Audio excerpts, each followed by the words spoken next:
The next core exercise is called knee-ins or knee-in twists. It depends on if you want to go straight in or work the obliques. They are also pretty simple. You're going to get right here, kind of in that same position as the Russian twist, a little bit farther back. And you get to use your arms for support on this one if you choose to make it easier. And you're going to start in this position and go out, in, out, in, out. Here's from the side, in and out. So when you go out, you're going to lean back.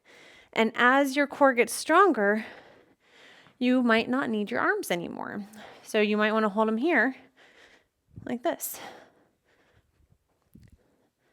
So that's your traditional knee in and out, but you can also add a twist to it.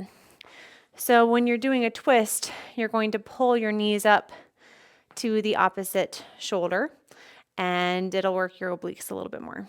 So it goes like this. You're going to start in, you go out, and twist, twist, twist.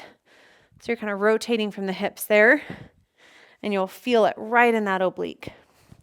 So here's the side view of the knee and twist. I think it's easiest to start in, go out, twist, out, twist, out, twist, like that. If you have any questions about the knee ins or the knee in twists, let me know.